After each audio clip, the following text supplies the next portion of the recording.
नमस्कार, सुदेश न्यूज के खास प्रोग्राम एजेंडा में स्वागत है आपका। आज के हमारे स्पेशल सेगमेंट में हम बात करेंगे मध्य प्रदेश सरकार के विकास पर्व की और उस पर गर्व की। अब तो विकास पर्व कितना गर्व है, इसी खास मुद्दे पर हम चर्चा करेंगे और चर्चा करने के लिए जो मेहमान हमारे साथ मौजूद हैं मैं उनका आप लोगों से तारुफ करा देता हूं। इस वक्त हमारे साथ जुड़े हुए हैं बीजेपी नेता मिलन भार्गव जी, कांग्रेस प्रवक्ता डॉक्टर संदीप सबलोक जी और आप प्रवक्ता अतुल शर्मा जी। आप तीनों मेहमानों को बहुत बहुत स्वागत है हमारी इस खास चर्चा में। और जिस तरह से संदीप सबलोक जी व्याख्या कर रहे थे कि किसान बड़े खुशहाल हैं, क्या लगता है वाकई किसान खुशहाल है? देखिए, मुझे लगता है बीजेपी के मेरे भाई रटी नेताई स्क्रिप्ट लेकर आए हैं कि आपको थिएटर पर जाकर क्या बोलना है।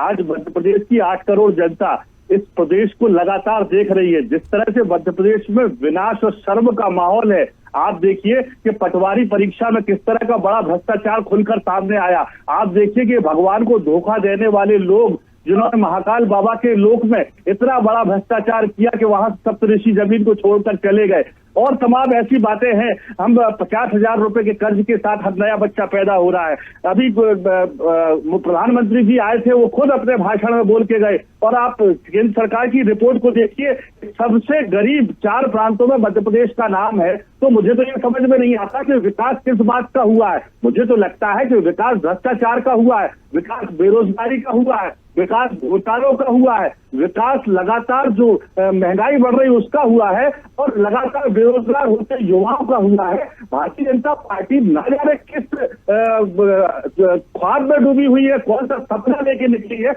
मैं तो कहता हूं कि विकास और शर्म का पर्व इनको मनाना चाहिए। ये विकास पर्व मनाने की जरूरत नहीं है, क्योंकि पूरा मध्य प्रदेश इस समय विनाश के कगार पर खड़ा है। शर्मिंदा है प्रदेश का नौजवान, शर्मिंदा है प्रदेश की महिलाएं, शर्मिंदा है प्रदेश का आदिवासी जिसके सिर पर शराब पेशाब की जाती है। तो इस तरह के तमाम ऐसे बातें हैं भागीरथ जी कि भारतीय जनता पार्टी को केवल और केवल वोट कैसे हासिल किया जाए, इस बात की रणनीति बना के और सरकारी धन का कैसे दुरुपयोग किया जाना है, क्योंकि खजाना तो खाली छोड़ के इनको जाना ही है। और कितना कर्ज में डुबो सकते हैं ये लक्ष्य लेके निकल रहे हैं, क्योंकि इनको पता है कि 3 महीने बाद मध्य प्रदेश में कांग्रेस का परचम लहराने वाला है। कमलनाथ जी के नेतृत्व में मध्य प्रदेश में जनहितैषी सरकार बनने वाली है। और हम आई लव माई इंडिया का नारा लेके जो हमने एक नया संगठन, नया गठबंधन, महागठबंधन किया इंडिया के नाम से, तो मेरा प्यारा इंडिया, इसके साथ मध्य प्रदेश को हम आगे ले जाने का काम करेंगे। इस भारत का गौरव बढ़ाने का काम करेंगे, मध्य प्रदेश के गौरव को बढ़ाने का काम करेंगे।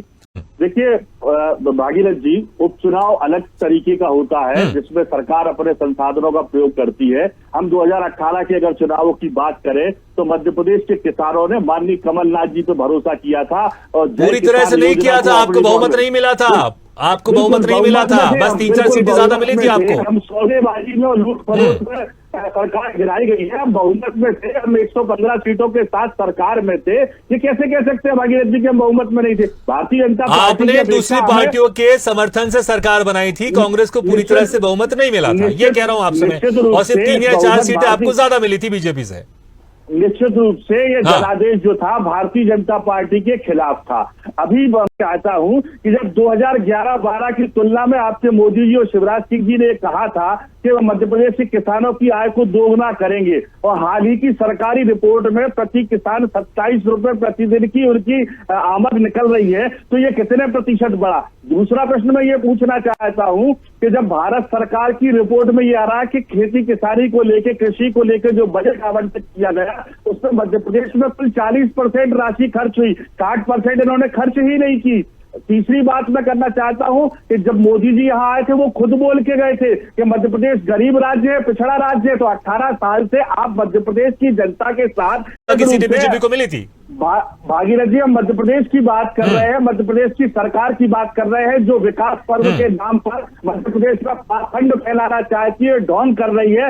वास्तव में इनको विनाश के शर्म का पर्व मनाना चाहिए, क्योंकि मध्य प्रदेश भारत के 4 सबसे पिछड़े राज्यों में से, गरीब राज्यों में से घोषित किया है केंद्र सरकार ने। तो ये किसकी जिम्मेदारी है? क्या ये विकास है कि विनाश है? क्या बेरोजगारों के मुंह से निवाला छीनना, युवाओं की नौकरियों को बेच देना, क्या यही विकास है? क्या महाकाल लोक में घोटाला करके भगवान को धोखा कर देना? क्या आदिवासियों के सिर पर पेशाब करना? क्या महिलाओं के साथ लगातार उत्पीड़न करना? अभी जनता सुन रही, जनता को बता दीजिए आप कुछ मिनटों में। जनता जानती है, मीडिया जानती है। हमने जय किसान योजना के तहत 26 लाख किसानों का कर्जा माफ किया है और इस मध्य प्रदेश की सरकार ने विधानसभा में स्वीकार किया है कि हाँ, कांग्रेस की कमलनाथ सरकार ने 1 लाख तक के कर्जे माफ किए। हमने 1 रुपए यूनिट बिजली देके लोगों को महंगाई से राहत दिलाने का काम किया। हमने आंगनबाड़ी कार्यकर्ताओं का मानदेय बढ़ाने का काम किया। हमने भ्रष्टाचारियों को जेल भेजने का काम किया। हमने शुद्ध के लिए युद्ध चलाया। ऐसी तमाम योजनाएं, हम कितनी योजना आपको गिनाएंगे। हमने लाडली बेटी जो विवाह योजना है, कन्या विवाह योजना, उसकी राशि बढ़ाने का काम किया। समस्या है ना कि अगर आपने लोन माफ किया, अभी की सरकार, शिवराज सरकार किस लोन का कर्जा माफ कर रही है। ठीक है, मैं आपको टोकना चाहूंगा, इनसे ये पूछिए कि 2008 में आपने कहा था कि 50,000 तक के किसानों के कर्जे माफ होंगे। आप तो किसानों की छाती पे गोलियां और पीठ पे लाठियां बरसाने का काम करते हैं। उनको समय पे ना खाद मिल रहा, ना बीज मिल रहा है। मिलन जी इसका जवाब दीजिएगा, लेकिन पहले मैं ठीक है, बहुत बहुत शुक्रिया मिलन जी बहुत बहुत शुक्रिया सब लोग जी, और अतुल शर्मा जी बहुत बहुत शुक्रिया। तो विकास पर्व मनाया जा रहा है सरकार की तरफ से, लेकिन लगातार कांग्रेस और दूसरी विपक्षी पार्टी इस विकास पर्व को लेकर तमाम सवाल खड़े कर रहे हैं। तो सवाल यह भी बनता है कि विकास पर्व कितना गर्व है।